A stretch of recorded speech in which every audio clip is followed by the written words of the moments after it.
कम से कम ऐसे बना दिया जाए जो वो वहाँ बैठ जाए आराम से, वो इधर उधर बैठ के बहुत परेशान रहती है। तो उसमें आप हम जगह हम प्रोवाइड कराएंगे और जो भी उसमें वहाँ रोड मतलब ग्राउंड पर जो काम होगा वो हम करेंगे। आप जो है उसके लिए थोड़ा सा इंतजाम करें। मान्य भाई, मेरी आपसे दरखास्त है कि हमारा जो RWA है इसका एक गेट बनना है, इसलिए RWA हर वक्त इस्तेमाल में आता है, पूरे ओखला के इस्तेमाल में आ रहा है। इसका एक बड़ा गेट बनना है जिससे कि पब्लिक कोर्ट तक चली जाएगी। हमारी इसमें भी आपका सपोर्ट चाहिए। अरे भाई आपकी भी और हमारे भाई आपकी। RWA को आइडियल RWA बनाना चलिए रहा प्रोग्राम। अच्छा सुनो, मोटर चलवा लो जरा। अच्छा, अरे अब चलवा लो वरना फिर रात में दिक्कत हो जाएगी। चलवा ये बोल के चलवा लो, 10 बजने वाले हैं। कि पहले क्या है कि 4th फ्लोर से ऊपर मीटर नहीं लगता था इंस्टॉलेशन वाला, तो ये जो प्रॉब्लम आ रही थी, चलो मैं ही आता हूँ। में आगे सरकार भी आम आदमी पार्टी प्लीज आप इस इश्यूज को जल्द से जल्द। अरे ₹2 वाला अभी टाइम नहीं है, मोटर खोलने आ रहा हूँ। दीजिए चला, ये बड़ा मसला है। चलो अगर मिल गया ना तो ले आऊंगा मैं। अस्सलाम वालेकुम रहमतुल्लाहि व बरकातहू। मेरा नाम मोहम्मद मुस्लिम है और इस बकरीद के मौके में ईद की जो मिलन है, इस खुशी में सबके बहुत बहुत मुबारकबाद। उनके साथ साथ मैं डिप्टी मेयर साहब आली मोहम्मद साहब को मैं मुबारकबाद देता हूँ। शायद मुझे पहचान लिए होंगे या नहीं, मैं नहीं कह सकता, लेकिन 21 तारीख को हमने कोई एप्लीकेशन दिया था, लेकिन 23 तारीख को मुझे बुला लिया सिटी सेंटर में। मुझे बहुत खुशी इस बात की है, इस बात की मुझे बहुत खुशी है। और शायद ओखला में रहने वाले हम तमाम से मुसलमानी भाई हैं। बस 2 मिनट लेंगे। शायद मैं समझता हूँ कि 80% आप लोग नहीं मालूम होंगे जो आले भाई तक अपना तुगलकाबाद संगम बिहार ये जो मामला था कुर्बानी को इशू को लेके, उस इशू को आले भाई ने उसको बड़ी खूबसूरती से उसने इस चीज को डील किया। मुझे खुशी इस बात की है कि जो 5 साल से चल रहा था, लेकिन आले भाई ने 24 घंटे में उस चीज को सॉल्व किया। और इंडिया प्रिंसिपल साहब की तरफ से मैं गया था डेलीगेशन के तौर पर, और उसी तरह से काम हमारे RW कर रहे हैं जो आसिफ भाई नेतृत्व में। मुझे इस बात की भी खुशी बहुत ज्यादा है क्योंकि मैं बहुत छोटा सा बच्चा हूँ, लेकिन फिर भी मैं बाहर निकलता रहता हूँ। और विधायक साहब से खैर हमारे बड़े भाई हैं और सारी चीज नजरों पे है, और हम दुआ करते हैं बड़े भाई के लिए, अल्लाह इनको सेहतमंद रखे, तंदुरुस्ती दे, और हमारे क्षेत्र के लिए इसी तरह वो काम भी करें। जो कमियां है कहने की जरूरत नहीं है, भाई अच्छी तरह समझ रहे हैं, उस चीज को दूर हो। जो यहाँ के नशा के लेके बार बार बात हुई है, और नशे के हमें समझते हैं अपने आप में पर्सनल भी। अगर जरा सा मुलाकात नहीं होती है, भले एक गली का फर्क है, अगर हमारे विधायक साहब यहाँ पे जरा सा सख्ती कर दे तो इंशाल्लाह हमें उम्मीद है कि यहाँ पे नशाखोरी बंद हो जाएगी। ये हमें उम्मीद है। इनसे माइक से नहीं छीन सकता था, मुस्लिम भाई से, तो मैंने फाइनली ले लिया है। बहरहाल हमारा एक तो ये इन्होंने बिल्डिंग का मुद्दा कहा था। अब देखिए बिल्डिंग जो है, पहले ये था कि 15 मीटर तक आपको मीटर मिलेगा, फिर उसके बाद हमने 17.5 मीटर कर दिया।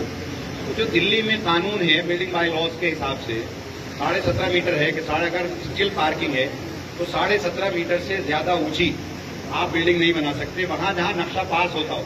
दे दिया जाए मीटर, तो ऐसे करके अगर मीटर दे दें तो ज्यादा अच्छा है। या NOC वो दे दें, अगर उन्हें सील नहीं करती, लोग उसमें रह रहे हैं तो कम से कम मीटर तो दे दें। पहले से एक आदमी रह रहा, दोबारा उसने बिल्डिंग बनाई तो अब मीटर नहीं मिल पाता, इसकी बड़ी परेशानी है। तो जो 2 मंजिला मकान है, जो 1 मंजिला मकान है, उसके लिए मिलता है 10 मंजिल का ऑब्जेक्शन आ जाता। तो ये पीछे मीटिंग की हुई थी, मुझे मालूम है, तो उसमें कितना दिन तक था बिल्कुल निकलेगा बहुत जल्द, और उसकी पूरी उम्मीद है। दूसरा नशे के ताल्लुक से जो बात है उस पर हम लोग सख्ती से काम कर रहे हैं। नशा कोई यहाँ पर इसमें जरा सी अफीम नहीं बिकती। यहाँ पर मेडिकल स्टोरों पे इंजेक्शन बेचे जाते हैं, कुछ दवाइयाँ बेची जाती हैं, कुछ टैबलेट बेची जाती हैं। तो हम निशानदेही कर रहे हैं, कुछ सख्ती भी की है पीछे में, और अब में कुछ फर्क नजर आया होगा। अब ये है कि सख्ती और ज्यादा ईद के बाद मार्केट बंद होने में, चाय की दुकानें बंद होने में, और ये जो मेडिकल स्टोर है, जो इस तरह के मेडिकल स्टोर है जो नशा बेच रहे हैं या टैबलेट बेच रहे हैं या पान वाले बेच रहे हैं, उन पर सख्ती से काम होगा, उन पर अमल होगा। आप लोगों को बस साथ चाहिए। अगर किसी के साथ पुलिस सही सख्ती करती है, वो गलत काम कर रहा है, तो उसके सपोर्ट में आने की जरूरत नहीं है, बल्कि उसके खिलाफ तो कार्रवाई आप लोग खुद कराएं खड़े होकर के, तो यह आदमी गलत काम कर रहा है। सबकी कैंप भी हम लोग बहुत जल्द हम लगाएंगे। ये डॉक्टर हैं, जो डॉक्टर हैं, जो 1 या 2 खुराक के बाद जो कानपुर के अंदर रहते हैं, वो डॉक्टर 1 या 2 खुराक अगर किसी नशे वाले को दे दे, चाहे वो सिगरेट वाला हो, शराब वाला हो, अगर वो 1 या 2 खुराक खा ले तो वो नशा पूरी तरह से छोड़ देता है। तो मैं कैंप भी लगाऊंगा, कोशिश करूंगा कि 8 घंटे मिल जाएंगे तो हम अपने ऑफिस में हम लोग लगाएंगे। कैंप निकालना आप लोगों से बात करके लगाएंगे तमाम और पूछा था यहाँ से लेकर के शाहीन बाग तक आप जितने बनाने हैं बना लो, पैसे मैं दे दूंगा, आपके ऊपर है जी। और ये गेट का भी आप काम कर लीजिए, मुझे तो आप बता देने के लिए इतना खर्चा आ रहा है, वो मैं आपको दे दूंगा।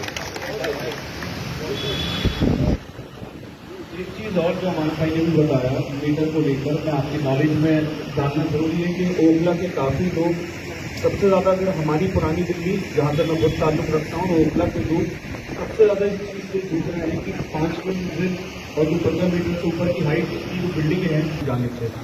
तो अभी तक पिछले 5-6 साल से एक मीटिंग थी, मगर वो ऑर्गेनाइज नहीं हो पाती थी। जो डिस्कॉम होते हैं, जो टाटा पावर्स हैं, BSES है और यमुना पावर्स है, ये तीनों लोगों के साथ MCD के कमिश्नर की 10 जून को एक मीटिंग मैंने रखवाई, जिस मीटिंग में मैं नहीं था मगर मैंने ऑर्गेनाइज कराई।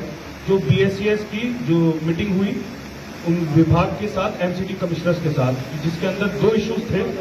3 इश्यूज होते हैं कि जब इंसान कोई अपना मीटर अप्लाई करता है तो 3 इश्यूज आते हैं कि पहला कि बिल्डर अपनी बिल्डिंग बना के चले जाता है और फिर जिसको वो फ्लैट बेचते हैं तो वो सबसे बड़ा इश्यू आता है, 15 मीटर से ऊपर की हाइट होती है और MCD उसको अनऑथराइज कंस्ट्रक्शन के अंदर बुक करती है। जब MCD उसको बुक कर जाती है तो उसके बाद वो मीटर नहीं लग पाता और कई सालों तक बेचारे वो या तो किसी से सब मीटर लेकर बिजली चलाते हैं या किसी मजबूरी के कारण वो दूसरी तरीके से बिजली चलाते हैं। तो आज मैं आप लोगों को तीसरा इशू आता था कि हाइट होती थी 15 मीटर 17 मीटर से ऊपर की बिल्डिंगें बनती थी, उस पर नहीं लगता। और तीसरा होता था ड्यूज बहुत होता था उसमें, कोई पुराना ड्यूज है, उसका घर खानदान का ड्यूज है या जिससे फ्लैट खरीदा था उनका ड्यूज होता था। ड्यूज वाले इश्यूज को हटा दीजिए, मगर ये बहुत टफ है, पूरी दिल्ली के लिए मसला है, मगर खास तौर पे जो हमारी घनी आबादी वाला इलाका है।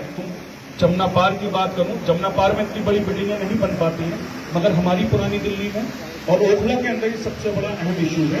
और हफ्ते के अंदर अगर मैं देखूं तो मेरे पास 50-60 लोग पूरे हफ्ते के अंदर ऐसे ओखला से मेरे MCD हेडक्वार्टर में आते हैं जिनका सिर्फ मीटर का इशू होता है। मगर मैं आज मुश्किल है, आसान भी नहीं है और मुश्किल भी नहीं है। इंशाल्लाह इस चीज से अल्लाह ने चाहा इसी साल के अंदर कोई राहत मिल जाएगी। जो अनऑथराइज बुक हुई हुई बिल्डिंग है वहां पर भी मीटर लगने शुरू हो जाएंगे इंशाल्लाह। इस चीज का मैं आप लोगों को यकीन दिलाता हूं।